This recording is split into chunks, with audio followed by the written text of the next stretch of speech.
Hello and welcome to the video. My name is Cam Ward. I'm just going to do a very quick impressions, kind of first reactions to the Red Raptor, the first camera to be released in the DSMC3 lineup. Apologies for the crappy lighting and stuff. I'm just doing this run and gun. I just wanted to just get my thoughts out there. I just wanted to talk about this thing because I find it exciting and fun. So yeah, they've announced the ST version. It's now available to pre-order. It's $24,500, which I don't think is a bad price point given the specs and the features. And this is the start of their new cinema lineup. The great thing about this camera though is that it doesn't use a lot of Red's proprietary media, so it doesn't use the mini mags anymore, so that's fantastic.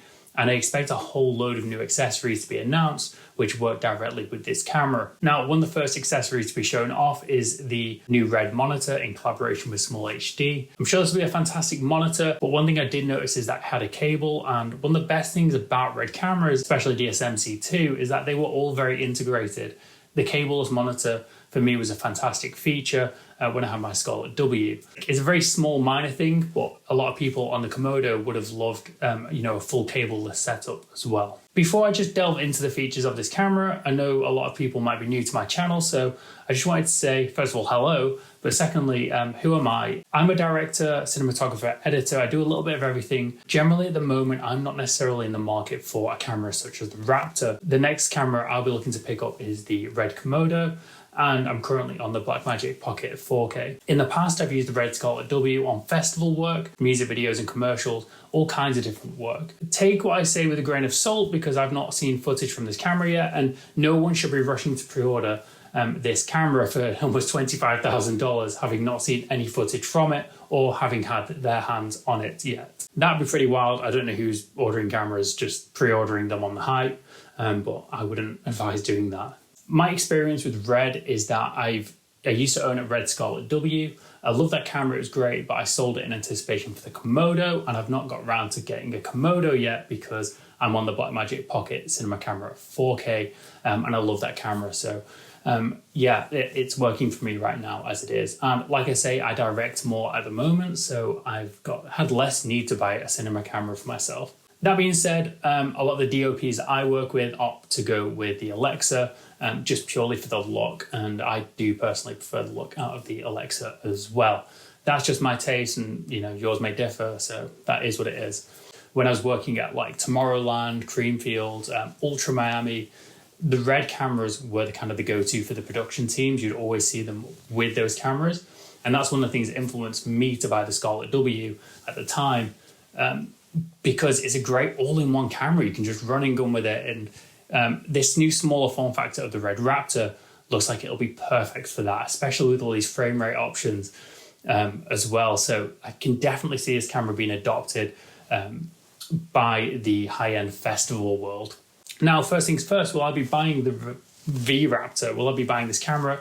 Nope, I don't think I will be. It's just not the camera for me right now. And generally when I'm on jobs and I'm looking for DOPs, we tend to use Alexas anyway because we just prefer the image that the Alexa gives us. Even when we need high frame rate work, it's kind of Alexa or Phantom, but maybe this new Raptor will start to factor into those conversations. Always pick the right tool for the job in terms of the image it's going to give you, or if you're on a very specific job and you need something technical for a very specific reason. It'll be interesting to see if they announce another new camera soon, just to really flesh out the DSMC3 lineup, which is probably what we can expect. The thing that intrigues me is that it can shoot up to 600 frames per second at 2K, and I think that is a major feature. I assume they're aiming these things at like production houses to be like a great all-in-one camera.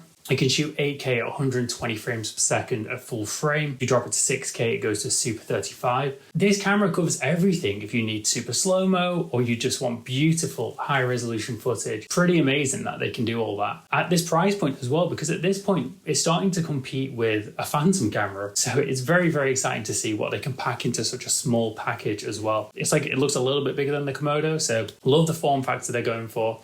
Now, I'm assuming this is kind of like the midpoint lineup for the DSMC3, so I think I'm assuming it's going to go Komodo, Raptor, and then something else, like something that is like the Monstro, but with a RF mount. And I don't know how much more tech they can pack into these cameras, to be honest. It's pretty wild. They're boasting about 17 stops of dynamic range, which is very impressive.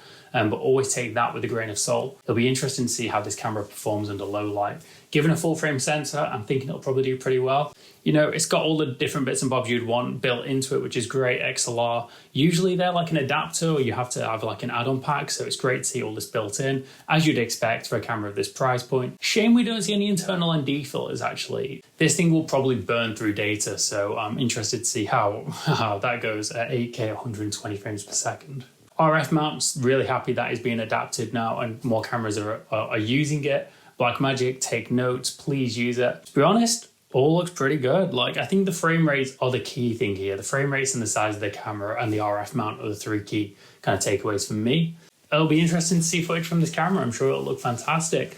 I would like to get my hands on one, but I'm not desperate to. This is a little bit out of my price range. I'm not really too fussed about spending this much money on a camera again after the Scarlett W. If you're in the market for a camera at this price point, you might want to look at an Alexa Mini, but depending on what you do, this camera will be amazing. It will serve you for years and years and years. So could be a really great purchase. But yeah, very exciting stuff from Red. I'd love to see it. What are your thoughts on this camera? Do be sure to let me know. I'm curious to hear about them, and let's just discuss the camera news, you know, let's just discuss it and see what you think. Let me know if I've missed anything. I'm curious to see what comes out over the next couple months or so. I'm sure these cameras will be out soon since they're expected to ship within 3 or 4 weeks. So it'd be great to see footage out there in the wild.